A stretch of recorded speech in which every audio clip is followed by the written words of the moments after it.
सरकार किस चीज़ का जश्न मना रही? कहीं गारंटी में लिखा कि पहले ही 10 गारंटियां पूरी करनी है और वो कुछ दिनों में ऑपरेशन लोटस होने वाला है। यदि राहुल गांधी जी या प्रियंका गांधी आती है तो उन्हें लज्जा आनी चाहिए इस चीज़ पर कि वो हिमाचल प्रदेश आ रहे हैं। लेकिन इस समय पर अगर हिमाचल प्रदेश की बात करें तो बेरोजगारी काफ़ी ज़्यादा देखने को नजर हमारे हिमाचल प्रदेश में बेरोजगारी की दर मैंने अन्य राज्यों से बहुत कम है। जिस प्रकार की स्टोरी प्लांट की गई है वैसी है नहीं। कुछ पत्रकार महोदय हमारे शुभचिंतक है जो स्पेशल इस बात को, कांग्रेस ने निवेशकों को, उद्योगों को भगाने का प्रयास किया है, प्रदेश की संपदा को लुटा दिया इन्होंने। मैं बताऊं कैसे लुटाया इन्होंने? बिल्कुल। अब नया जो यहाँ पर राज्य आप कर्मचारी चयन आयोग बना रहे हैं उसमें कितना समय लग जाएगा? 3 गारंटियाँ यहाँ पर सरकार कह रही है कि हमने कंप्लीट कर दी है, वो ऑन ग्राउंड कंप्लीट नहीं हुई है। 5 साल बाद जो चुनाव होगा उसमें लोग बोलेंगे कि इन्होंने गारंटियां पूरी की नहीं की, उसके आधार पर वोट डालेंगे। इस बात का मुझे जरूर मलाल है, दुख भी है। सरकार ने 12 महीनों में 12,000 करोड़ कर्जा ले लिया है और कर्जे के बोझ में डुबा दिया है। 14,000 करोड़ रुपया पिछली सरकार ने कर्जा लिया क्योंकि चुनाव जीतने थे। अगर क्रशर बंद करना भ्रष्टाचार है तो क्रशर खोलना क्या है? बिंदल जी की कुर्सी के पीछे कुछ भारतीय जनता पार्टी के नेता पड़े हुए हैं तो उनको तो कुछ करना ही पड़ेगा ना। जयराम जी को ये लग रहा है कि अगर मेरे को लोकसभा का इलेक्शन लड़ाने को बोल दिया, लेकिन अब बीच में यदा कदा कुछ नहीं, यदा कदा कुछ नहीं। इस तरह के, चाहे हम संगठन के कॉन्टेक्स्ट में बात करें, थोड़ा बहुत चलता है। 2023-24 का मेरा आंकड़ा 6600 करोड़ रुपए का बिल्कुल सही है। मैं सरकार में रह के ये बात कह रहा हूँ। इसी साल हम 20,000 लोगों को सरकार में रोजगार दे रहे हैं। ये 5 साल डबल इंजन की सरकार है, इनकी बात नहीं सुनी। हो सकता है कि हमारी बात सुने जी। वो पहले भी ठगते ले जनता को जी, अब भी ठग रहे उनके नेता। उन्होंने जितने भी पेपर लिए उसके रिजल्ट नहीं डिक्लेयर हुए। सत्ता परिवर्तन के संकल्प से हिमाचल प्रदेश में आई सरकार को लगभग 1 साल होने जा रहा है। हालांकि किसी भी सरकार का कामकाज 1 साल में आंकना सही नहीं होगा, या हम कह सकते हैं एक तरह से जाती यहाँ पर होगी, लेकिन फिर भी पिछले 1 साल में किस गति से काम हुए, सरकार की क्या कुछ उपलब्धियां रही, इन सभी पर आज हम बातचीत करेंगे। और इस खास एक्सक्लूसिव इंटरव्यू में हमारे साथ हिमाचल प्रदेश के लोकप्रिय मुख्यमंत्री ठाकुर सुखविंदर सिंह सुक्खू जी मौजूद है। सर, लाइव टाइम स्ट्रीम में आपका बहुत बहुत स्वागत है। धन्यवाद जी। 1 साल का जश्न सरकार धर्मशाला में मनाने जा रही है और सत्ता परिवर्तन के संकल्प से आप आए। इस 1 साल के टेन्योर की अगर हम बात करें तो पिछले 1 साल में क्या कुछ चैलेंजेस, क्या कुछ चुनौतियां आपके सामने रही और कैसे आपने उनको पार किया, और इन फ्यूचर कैसे आप उसके लिए प्लानिंग्स बनाकर चले हैं? देखिए, जब सरकार बदली तो ना मैं पीसीसी प्रेसिडेंट था जी, ना ही मैं सीएलपी नेता था जी। मैं चेयरमैन कैंपेन कमेटी था और लोगों ने यहाँ कांग्रेस की सरकार बनाई और कांग्रेस की सरकार बनने के बाद मुझे मुख्यमंत्री बनने का मौका मिला। जी। पहले दिन से ही हमने फैसले लेने शुरू किए और आज मैं कह सकता हूँ कि 1 साल में हमने ऐसे फैसले किए जिससे व्यवस्था परिवर्तित हुई और आज हम उस व्यवस्था परिवर्तन में आगे बढ़ रहे हैं और दावे के साथ कह सकता हूँ कि इसका लाभ आम जन और आम नागरिकों को मिलेगा। जी। जहाँ तक कि 1 साल के कार्यकाल की बात है उसके लिए हम बुकलेट भी जारी कर रहे हैं, क्योंकि आपने मुझसे पूछा कि 1 साल के वक्त में सरकार का क्या कार्यकाल रहा, तो सरकार ने 365 दिन में 365 फैसले किए जो जनता के हित में थे। सबसे बड़ा फैसला एक था कि जब सबऑर्डिनेट सिलेक्शन बोर्ड में ये पता लगा कि जो भर्तियां हैं जी, उनके पेपर लीक करवाए जा रहे हैं, पेपर बेचे जा रहे हैं और हमारी सरकार ने इसका जाल बुना। जब कुछ युवाओं ने हमारे पास शिकायत की और उसके बाद हमने वो जो पेपर बेचे जा रहे थे, पेपर लीक किए जा रहे थे, उसका भंडाफोड़ हुआ और हमने एक सख्त कदम उठाते हुए सबऑर्डिनेट सिलेक्शन बोर्ड को भंग कर दिया। जी। अब उसके बाद कुछ महीनों बाद अब नया चयन, राज्य चयन आयोग बना है और जल्दी भी इसमें नियुक्तियां होगी। पर जब तक राज्य चयन आयोग में नियुक्तियाँ नहीं हो रही है, हमने सारा काम लोक पब्लिक सर्विस कमीशन को दे दिया है और अभी कंडक्टर की भर्तियां भी शुरू हो चुकी हैं और भी भर्तियां शुरू होगी। तो भ्रष्टाचार पर अंकुश लगाने के लिए हमने ये सख्त कदम उठाया और निश्चित तौर पर युवाओं के साथ अन्याय ना हो। जो अन्याय हो रहा था, मेरिट में जो लोग थे वो सिलेक्शन नहीं हो रही थी, जो पेपर खरीद रहा था उसकी सिलेक्शन हो रही थी, तो निश्चित तौर से हमने इस भ्रष्टाचार को दूर किया। जी, हम पिछली सरकार की तरह सोए नहीं रहे कि पुलिस भर्ती पेपर लीक हुआ, पेपर रद्द कर दिया और दोबारा पेपर करवा दिया। हम कार्रवाई की है हमने। हम भारतीय जनता पार्टी की जो पिछली सरकार थी, उन्होंने जितने भी पेपर लिए उसके रिजल्ट नहीं डिक्लेयर हुए। चाहे JOIT का 817 है जिसमें 2,26,000 के करीब युवा बैठे और 900 कुछ नंबर है पोस्ट कार्ड का, उसके रिजल्ट नहीं निकले। मैंने कहा कि हमें इन बच्चों के साथ जो 4-4 साल से JOIT का पेपर दे के बैठे हैं उसका रिजल्ट निकालना है और हमने सुप्रीम कोर्ट में वो लड़ाई लड़ी और हम सुप्रीम कोर्ट से वो लड़ाई जीते। अब हम जल्दी उन बच्चों का रिजल्ट निकालने वाले हैं। पिछली सरकार और हमारी सरकार का ये अंतर है कि हम फैसले लेते हैं और फैसलों पर अमली जामा पहनाते हैं और लगनशीलता से काम करते हैं। एक उदाहरण पिछली सरकार का मैंने दे दिया कि 4 साल में सुप्रीम कोर्ट में केस था, उसी को नहीं ढंग से लड़ पाए। तो इस ढंग से ये सरकार जो पिछली थी उन्होंने कार्य किया और हमारी कार्य में ये अंतर है। जी, तो कई परिवर्तन आए हैं और कई विभागों की व्यवस्था परिवर्तन हुआ है और कुछ में अभी व्यवस्था परिवर्तन करना रह गया है। बिल्कुल सर, व्यवस्था परिवर्तन पर भी बात करेंगे, लेकिन यदि कांग्रेस पार्टी की बात करें तो एक तरह से जो गारंटियों की परंपरा है वो कांग्रेस लेकर के आई और जनता ने भी खूब कांग्रेस पार्टी पर भरोसा किया। लेकिन भाजपा यहाँ पर आरोप ये लगा रही है कि जो 3 गारंटियाँ यहाँ पर सरकार कह रही है कि हमने कंप्लीट कर दी है, वो ऑन ग्राउंड कंप्लीट नहीं हुई है। उन आरोपों को आप किस तरह से देखते हैं? अब भारतीय जनता पार्टी मुख्य विपक्षी दल है जी, उनका काम विरोध करना है। वो पहले भी ठगते ले जनता को जी, अब भी ठग रहे उनके नेता।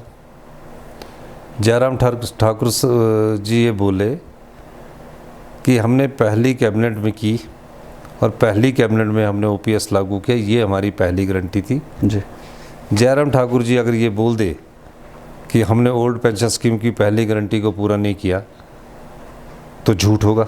जी, बोले तो सही हो। दूसरी गारंटी हमारी 680 करोड़ की ई स्टार्टअप योजना है, उसका पहला भाग हमने ई-टैक्सी के रूप में शुरू कर दिया।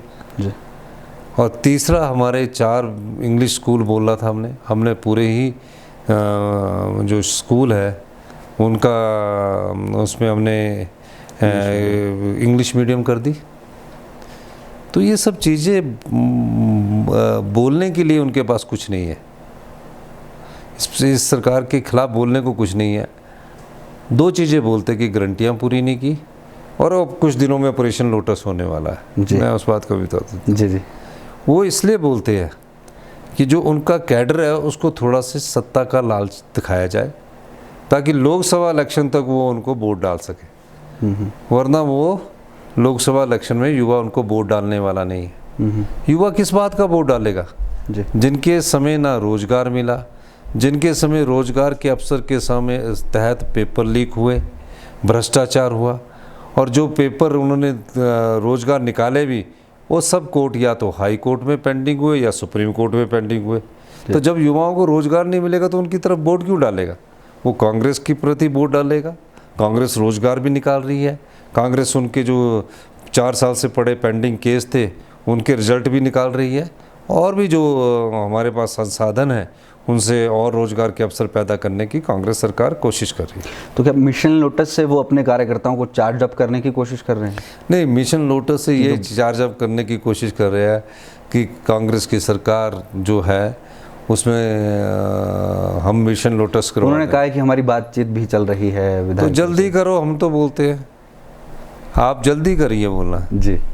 लोगों को लोकसभा तक वो अगर इतने जल्दी करने वाले हैं तो करके दिखाइए ना। जी, हमने तो 1 महीने बाद कैबिनेट एक्सपेंशन की। जी। और हिमाचल प्रदेश की जब से कानून बना कि 10% ही एमएलए मंत्री बनेंगे, पहली बार वीरभद्र सिंह जी की कैबिनेट में भी 12 मंत्री बनते थे, धूमल साहब की कैबिनेट में भी 12 मंत्री बनते थे, जयराम ठाकुर जी की कैबिनेट में पूरे 12 बनते थे। हमारी कैबिनेट में सिर्फ हमने 9 मंत्री बनाए, 3 पोस्टें खाली रखी। जी। तो उनको तो इसका भी फ़ायदा उठाना चाहिए, सिर्फ कार्यकर्ताओं को अपने साथ जोड़ने के लिए कि हम जैसे और स्टेट्स में सरकारें गिराते आए हैं, उसके तहत ये सरकार भी हम गिरा देंगे। तो कार्यकर्ता सोचते हैं यार क्या पता गिरा देंगे तो हम इनके साथ चलते हैं। जी जी, ये है उनकी थ्योरी, इसमें कोई ज़्यादा सफलता उनको मिलने वाली नहीं। जी सर, सभी जानते हैं इस समय हिमाचल प्रदेश की आर्थिक स्थिति की अगर हम बात करें, एक नेचुरल क्लैमिटी आई, उससे बड़ा लॉस हुआ, सारी चीज़ें रही। सरकार की अगर हम बात करें तो 10 गारंटियों को पूरा करने की बात यहाँ पर कह रही है। 10 में से ना 3 गारंटियाँ पूरी कर दी है जी, और बाकी की 7 गारंटियाँ आने वाले 4 सालों में पूरी की जाएगी। कहीं गारंटी में लिखा कि पहले ही 10 गारंटियाँ पूरी करनी है? जी, हमारे किसी गारंटी पत्र में लिखा है? नहीं ऐसा। किसी प्रतिज्ञा पत्र में लिखा है? हमने कहा है कि जब हमारी सरकार रहेगी 5 साल में हम सारी सरकारी गारंटियाँ पूरी करेंगे। और उसके 5 साल बाद जो चुनाव होगा उसमें लोग बोलेंगे कि इन्होंने गारंटियाँ पूरी की नहीं की, उसके आधार पर वोट डालेंगे। जी, ये तो राजनीतिक लाभ के लिए इस प्रकार की राजनीति चलती रहती है। जी सर, हिमाचल प्रदेश की अगर हम बात करें तो सिंगल इंजन फिलहाल यहाँ पर है, और आप प्रधानमंत्री नरेंद्र मोदी जी से भी हिमाचल की खूब पैरवी कर चुके हैं, चाहे नेचुरल क्लैमिटी की बात हो या फिर आगे पीछे हो। केंद्र की तरफ से हिमाचल प्रदेश को अभी तक किस तरह का एक तरह से सहयोग मिला है, या किस तरह से रिस्पांस केंद्र का रहा है हिमाचल प्रदेश के कॉन्टेक्स्ट? देखिए, ये तो डबल इंजन की बात जो करते थे ना, ये पता नहीं किस तरह से ये डबल इंजन की बात करते थे। हम सोवरेन स्टेट के एक पार्ट है जी, हम स्टेट है, तो हमारे जो संबंध है केंद्र सरकार से वो अच्छे भी है, और मैं अपनी बात को मजबूती से रखता भी हूँ जी। और केंद्र सरकार के नेता इनकी बात नहीं सुनते होंगे। ये 5 साल डबल इंजन की सरकार रही, इनकी बात नहीं सुनी। हो सकता है कि हमारी बात सुने। जी, ठीक है कि इन्होंने अभी तक हमें स्पेशल रिलीफ पैकेज नहीं दिया, कोई बात नहीं, हमने अपने संसाधनों से स्पेशल रिलीफ पैकेज बना दिया 4500 करोड़ रुपए का। लेकिन भारतीय जनता पार्टी के लोग केंद्र से भी जब डबल इंजन की सरकार थी कुछ पैसा लाने में सफल नहीं हुए। जी, मैंने कहा है कि हमारा जो क्लेम बनता है, जो आपदा के बाद मिलता है, जिस भी स्टेट में आती है, चाहे केंद्र में किसी भी सरकार की हो, वो कंपलसरी है देना। हमने कहा कि उसको आप जल्दी दे दीजिए। एक तो आपदा के बाद जो हमने क्लेम 9700 करोड़ रुपए का भरा है, उसमें 600 हमने कहा कि आप हमारे को आधा तो दीजिए।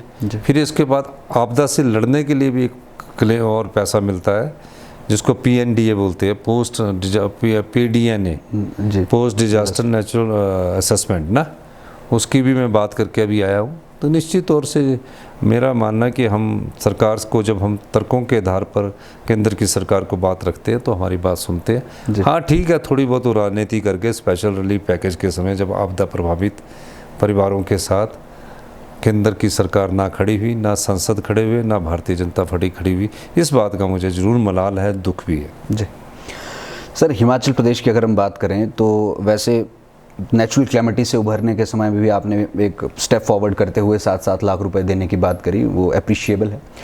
लेकिन यहाँ पर इस समय एक वर्ग है, लेकिन इस समय पर अगर हिमाचल प्रदेश की बात करें तो बेरोजगारी काफ़ी ज़्यादा देखने को नजर हमारे हिमाचल प्रदेश में बेरोजगारी की दर मैंने अन्य राज्यों से बहुत कम है। जो इस प्रकार की स्टोरी प्लांट की गई है वैसी है नहीं। 15,000 रोजगार तो हमने अभी सरकारी क्षेत्र में निकाल दिए, और मार्च अप्रैल तक इनके सबके रिजल्ट भी निकल जाएंगे। तो इससे ज़्यादा रोजगार तो एक सरकार ने कभी भी नहीं निकाले। और जितने रिजल्ट पेंडिंग थे सबॉर्डिनेट सिलेक्शन बोर्ड के, वो भी हमने निकाल दिए। वहाँ भी जो लोकसभा पब्लिक सर्विस कमीशन के थ्रू, पब्लिक सर्विस कमीशन में जो लेक्चर प्रोफेसरों के इंटरव्यू थे वो भी सारे हमने निकाल दिए।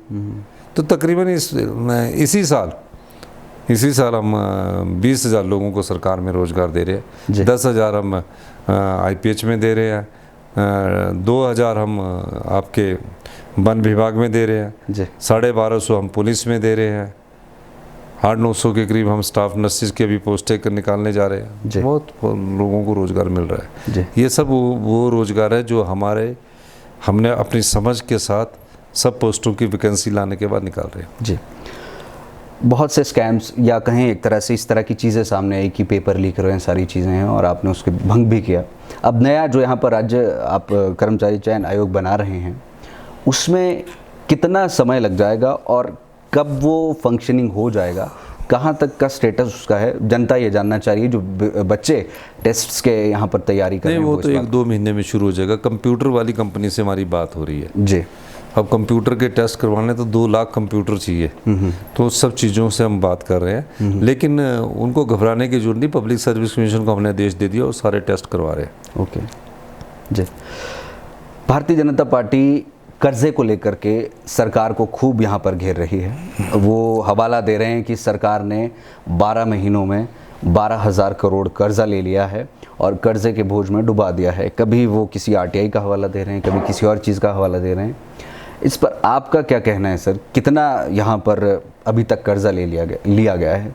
जनता को क्या? जहाँ तक कर्जे की बात है, मैं आपको ये बताना चाहता हूँ, जहाँ तक कर्जे की बात है तो कर्जा 2022-23 में 14,000 करोड़ भारतीय जनता पार्टी ने लिया जी। उस समय 1 महीने के बाद हमारी भी सरकार थी जी। लेकिन कर्जा ये ले चुके थे जी। और 2023-24 में हमारे पास 6600 करोड़ रुपया ही कर्जे की लिमिट है। उसमें से 4100 करोड़ रुपया हमने लिया है। ओके। जो बिंदल जी बता रहे थे ना, वो 22-23 के कागज निकाल के बता रहे थे। उस समय हमारी सरकार बनी थी, पर कर्जा जो हो ना सैंक्शन पहले होता है जी। तो 14,000 करोड़ रुपया पिछली सरकार ने कर्जा लिया क्योंकि चुनाव जीतने थे और चुनाव जीतने के लिए 14,000 कर्जा 1 साल में लिया। हमारी तो ओपीएस लागू होने के बाद जो कर्जे की लिमिट हमें ओपीएस ना लागू करने के कारण बढ़ी हुई थी, वो भी 1780 करोड़ रुपये हमारे कट गए जी। और मैं आपको बताना चाहता हूँ, जो एक्सटर्नल बोरिंग होती है जिसको भारत सरकार अनुमोदन करती है, जो वर्ल्ड बैंक से पैसा मिलता है, जो जायका से पैसा मिलता है, जो एएफडी से पैसा मिलता है, जो एडीबी से पैसा मिलता है, वो भी उन्होंने क्या किया, इनके समय कोई लिमिट नहीं थी। अब हमारे समय कह दिया कि 3 साल में सिर्फ 2900 ही करोड़ रुपया ही ले सकते हैं। तो क्या केंद्र जकड़ने की कोशिश कर रहा है? केंद्र किसी न किसी प्रकार से जकड़ने की कोशिश करता है और कर रहा है। यहाँ हमारी लड़ाई उनसे बातचीत चल रही है और हम उसको सॉल्व करने की कोशिश मतलब आप चैलेंज कर रहे हैं यहाँ पर एक तरह से विपक्ष को कि जो आपका आंकड़ा है वो बिल्कुल गलत है और जो 6600 आप बता रहे हैं वो एक्यूरेट। 2023-24 का मेरा आंकड़ा 6600 करोड़ रुपए का बिल्कुल सही है। मैं सरकार में रह के ये बात कह रहा हूँ जी बिल्कुल। और 2022-23 में जो 14,000 करोड़ है वो आपकी सरकार से पूछिए जी। बिंदल जी को तो बेचारों को बिना फजूल के मंत्री पद से हटा दिया क्योंकि उनकी आंतरिक राजनीति थी। जी। पर अब प्रदेश अध्यक्ष से तो कुछ तो बोलना पड़ेगा। जी। उनके साथ अन्याय तो किया नहीं पिछली सरकार ने। जी। वो तो आंतरिक राजनीति से किया, उन्होंने उनको निकाल दिया। जी। पूर्व की सरकारों की बात करें तो उन्होंने एक करोड़ों खर्च करके धर्मशाला में एक इन्वेस्टर मीट करवाई थी जिसमें निवेशकों को बाहर से बुलाया गया था और खूब बड़े लेवल पर उसे ऑर्गेनाइज किया गया था। अब आप सुनने में आया कि अगले हफ्ते दुबई जा रहे हैं शायद निवेशकों को अट्रैक्ट करने या कुछ इस सिनेरियो से।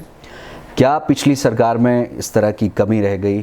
किस तरह से आप उस इन्वेस्टर मीट को देखते हैं, ग्राउंड ब्रेकिंग्स को देखते हैं? मैं इन्वेस्टर मीट नहीं करवाना चाहता। इन्वेस्टर मीट में 36 करोड़ रुपया खर्च हुआ है इन लोगों का। मुकेश अग्निहोत्री जी ने ठीक ही तो बोला वहाँ विधानसभा में कि 36 करोड़ में तो वो क्या खाना ही खा गए और टेंट ही लगा गए और जनमंच ही करते रहे। तो किसके काम आया वो इन्वेस्टमेंट मीट जो इन्होंने धर्मशाला में करवाई? प्रदेश की संपदा को लुटा दिया इन्होंने। मैं बताऊं कैसे लुटाया इन्होंने? बिल्कुल बिल्कुल जानना चाहेंगे। सतलुज जल विद्युत निगम के साथ इन्होंने समझौता किया धौलासिद्ध पावर प्रोजेक्ट का, जो कि मेरे विधानसभा क्षेत्र नदौन में है। लूरी का समझौता किया स्टेज 1 का, सुन्नी का किया और क्या कहा कि इसको ताउम्र हमने SJVNL को दे दिया। जो पहले 12 साल में 12% फ्री रॉयल्टी मिलती थी, उसको भी इन्होंने डेफर कर दिया। जी कहा कि पहले 12 साल में आपको 4% फ्री रॉयल्टी मिलेगी, राइट। जी और बाकी की 8% आपको 12 साल बाद मिलेगी, जी राइट। और लाडा ख़त्म कर दिया उन्होंने। और जो इस पावर प्रोजेक्ट के बनने से जीएसटी मिलना था, जो स्टेट का जीएसटी का शेयर था, वो भी ख़त्म कर दिया, जी राइट। उसके बाद इन्होंने कहा, क्या कहा कि 40 साल बाद आपको हम सिर्फ 25% फ्री रॉयल्टी देंगे। हमने कहा हम 40 साल तक कौन इंतज़ार करेगा, और ये जो प्रोजेक्ट है ये हमें जीवन भर के लिए दे दीजिए। मैंने उस पर अभी स्टैंड लिया हुआ है। ये क्या, इन्होंने इम्प्लीमेंट एग्रीमेंट नहीं किया, बगैर पूछे इन्होंने प्रोजेक्ट स्टार्ट करवा दिया। हमने कहा कि आपने इम्प्लीमेंट एग्रीमेंट नहीं किया, उस आधार पर हम ये कहने जा रहे हैं कि आप हमारे को जो हमारी नई ऊर्जा नीति है उसके तहत पहले 12 साल में 20% दीजिए, 12 से 30 साल में जो अगले 18 वर्ष है उसमें 30% दीजिए, और 30 से 40 साल में 40% दीजिए, और 40 साल बाद ये प्रोजेक्ट हिमाचल को वापस कीजिए।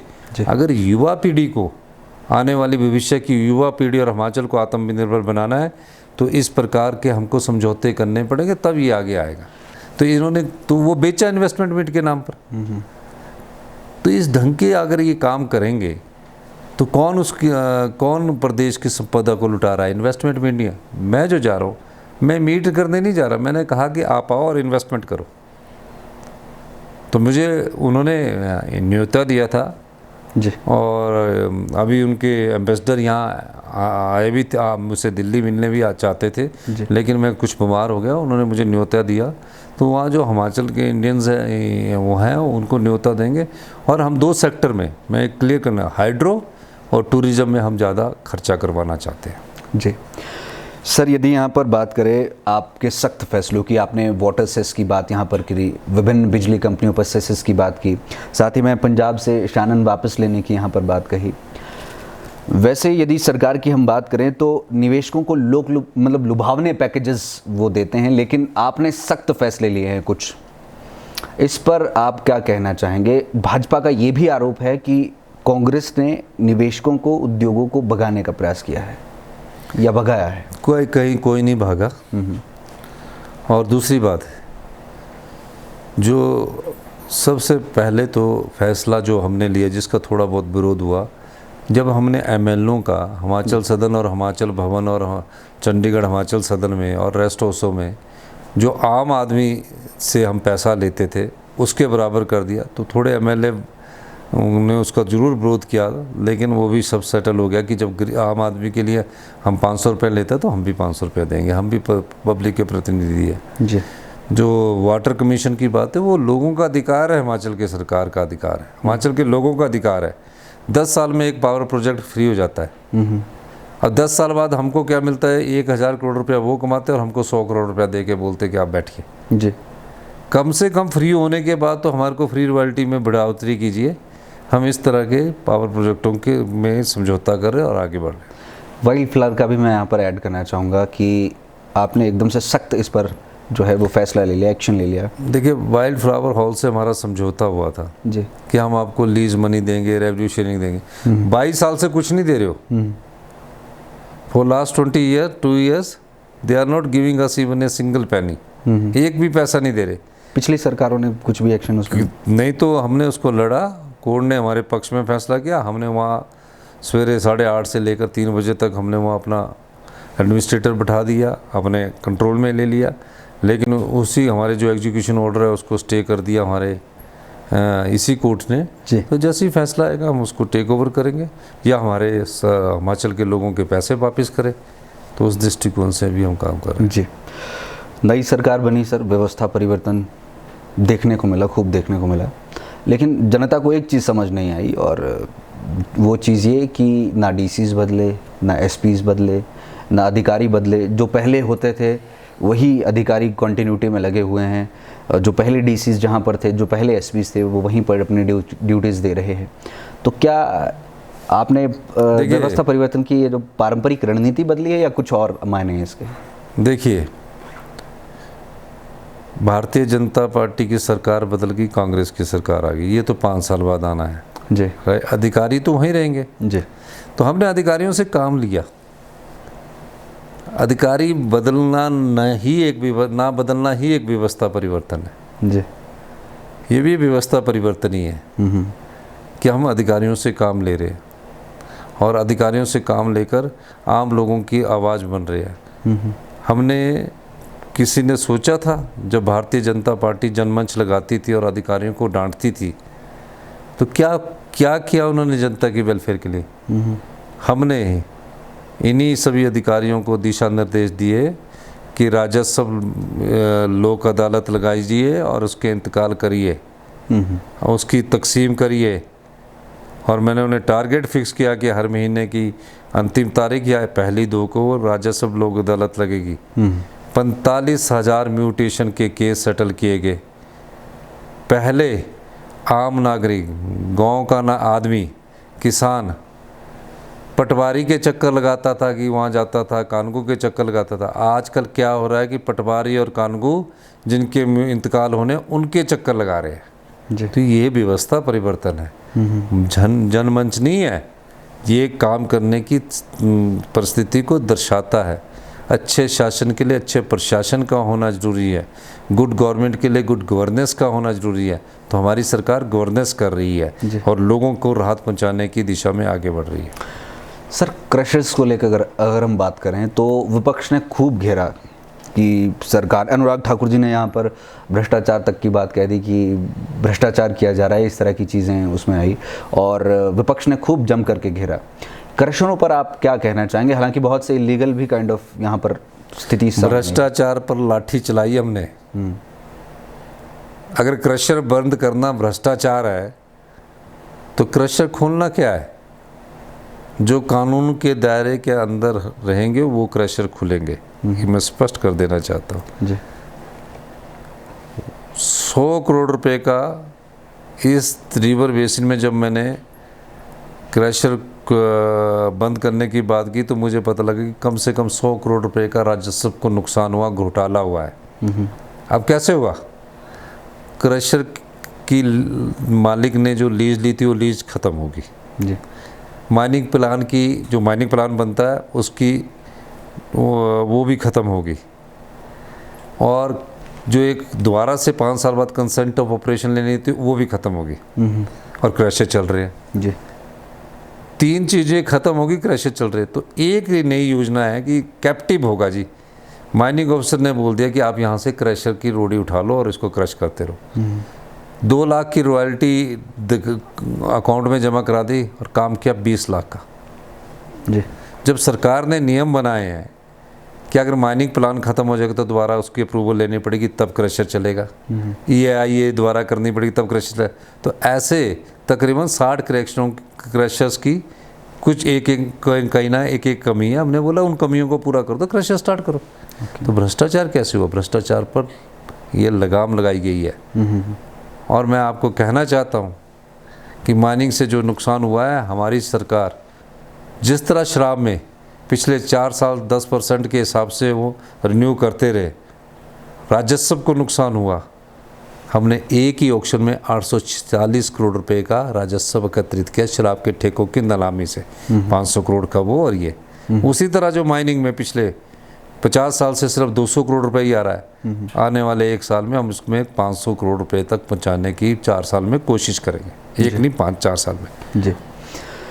सर, आप वैसे बात कर रहे हैं पिछले अगले 4-5 सालों की सबसे समृद्ध राज्य बनाने की, लेकिन भारतीय जनता पार्टी ने यहाँ पर जिस दिन 1 साला जश्न इस नई सरकार का है, उसी दिन उन्होंने आक्रोश दिवस मनाने की बात कही है और वो कह रहे हैं कि सरकार किस चीज़ का जश्न मना रही है। जयराम ठाकुर जी ने स्पेसिफिकली बोला है कि यदि राहुल गांधी जी या प्रियंका गांधी आती है तो उन्हें लज्जा आनी चाहिए इस चीज़ पर कि वो हिमाचल प्रदेश आ रहे हैं।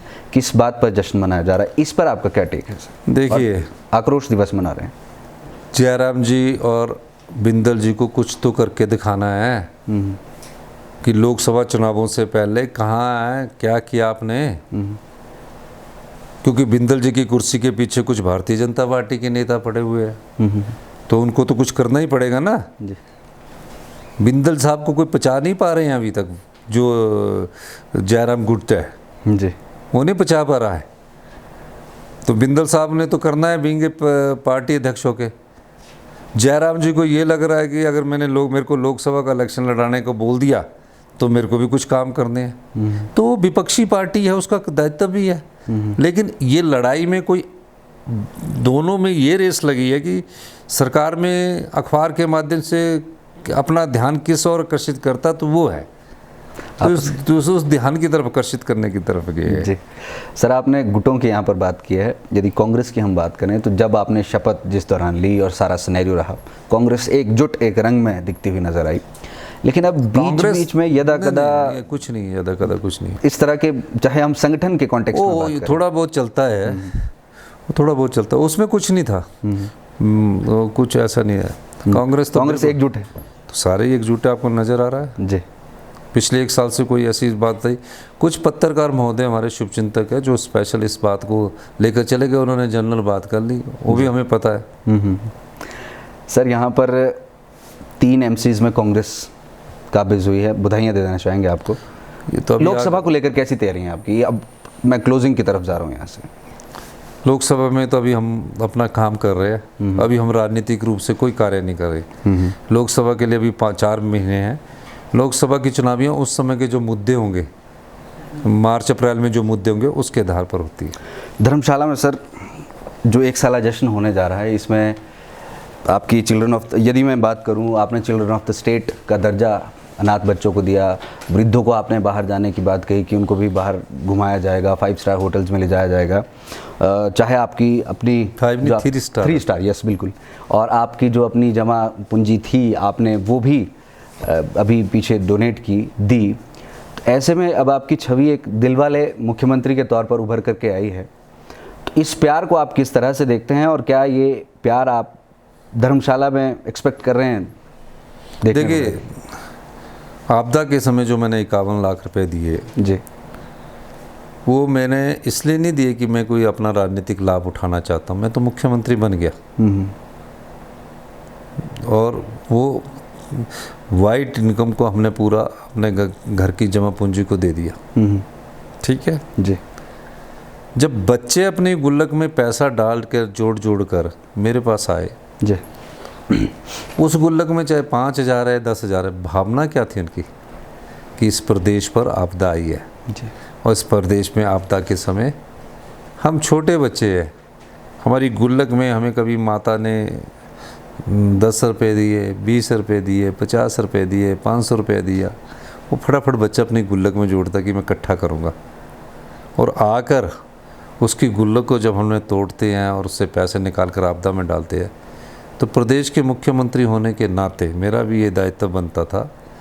मैंने अपनी पत्नी से बात की और कि मैं भी इस इतिहास में इतनी बड़ी आपदा आई है, इसमें मेरे भी थोड़ा योगदान दे, और मैंने उस योगदान को दिया। हालांकि मैंने जयराम ठाकुर जी जब उस दौरान भी हम कोरोना काल में थे, तब भी मैंने 11 लाख रुपए जयराम ठाकुर जी को दिए। तो ये मेरे स्वभाव में भी है।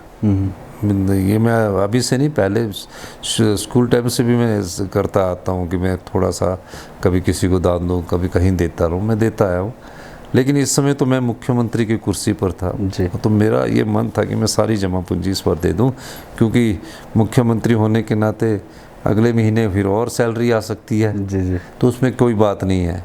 तो हम 2 जने हैं, 2 बेटियां, कोई ज़्यादा खर्चा हमारा है नहीं, तो इसमें कोई दो राय नहीं है। That's very nice. दिल वाले मुख्यमंत्री, किसी को पानी वाले की परिभाषा मिली, किसी को सड़क वाले की, आपको दिल वाले मुख्यमंत्री का नाम दिया गया है। इसे आप किस तरह से देखते हैं, क्या लगता है आपको? मैं तो बिल्कुल साधारण सा आदमी हूँ, आम परिवार से निकलकर राजनीति की है। मेरे परिवार में किसी ने राजनीति नहीं की थी, मैं बचपन से राजनीति करके यहाँ पहुँचा हूँ, संघर्ष करके पहुँचा हूँ। हम तो साधारण ही रहना चाहते हैं, और दिल वाले का मतलब ये नहीं है। अब बताइए कोई 1.5 लाख में केंद्र सरकार अगर हमें मदद कर देगी तो 1,30,000 रुपया पक्के मकान बनाने के लिए देगी जी।